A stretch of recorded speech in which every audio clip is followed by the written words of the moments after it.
Welcome, everybody, to this edition of Attention Talk Video. I'm your host, Attention Coach Jeff Copper, and I'm here with Jackie Minetti, author of Junebug. Jackie, welcome to the show. Thank you, Jeff. We have a strategy today for teachers out there, actually kind of for parents too, that I think that you'll find very, very clever or helpful.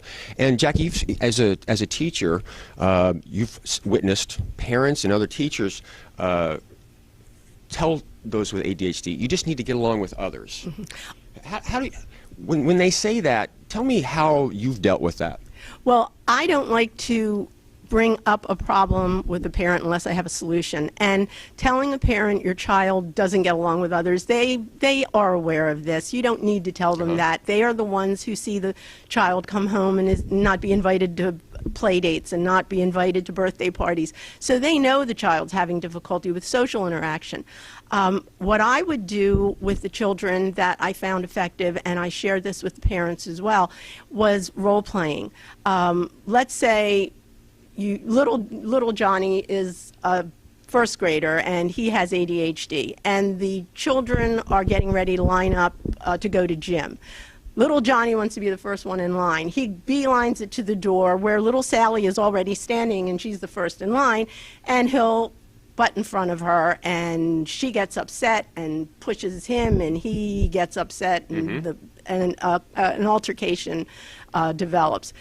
As a teacher, I would see this a lot, because the ADHD kids often have trouble reading social cues and facial expressions and body language. They're not really tuned into that. So you have to help them become more self-aware.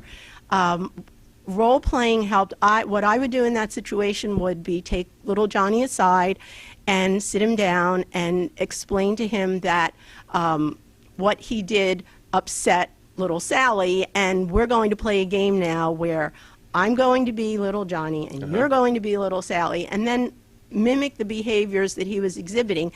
Afterwards, I would ask him, how did that make you feel when I pushed you out of line? And this is what happens when you do things like this to little Sally. If you do it pretty consistently, will help the child become aware of how his actions are perceived by others and how they impact others. I also would make up a little kindness chart, and every time little Johnny would exhibit a random act of kindness, I'd give him a sticker and work toward a reward. But you have to try to make them more aware of these different social interactions and how their behavior is perceived, because they're not aware of that intrinsically. We've done some interviews with Dr. Barkley on Attention Talk Radio, and the notion of as kids are younger, they play, they manipulate information. As time moves on, that's all privatized and it moves into your head. And many with when I'm coaching, we try to get it out of their head and get it back into to where they're experiencing it. And what I like about what you described is it's not just you need to get along with somebody else, because that's just vague. It doesn't give them any sense of reference. Particularly, I mean, you're not dealing with a 40-year-old brain here, or you might be dealing with a 12-year-old brain. And by sitting them down and role-playing, if you will, it actually engages them a little bit and gets them into that experience. Now, I would presume that it doesn't solve everything the first time around, but the repetition on an ongoing basis creates that awareness for them, which helps out. Yes, and this is effective. I would do it teacher to student with a kindergarten, first grade, second grader, but as they get older, you can actually take the two students aside and have them switch roles, and you, as the teacher, would then become the mediator, and that is effective.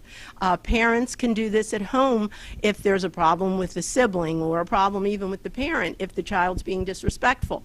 Okay, let's switch roles now. You're going to be me and I'm going to be you, and I'm going to talk to you the way you talk to me. How did that make you feel? So this is something that can be used for a wide range of ages. Just to throw in there, I've been trying to get somebody to interview on this, but actually I've heard the notion of social charades.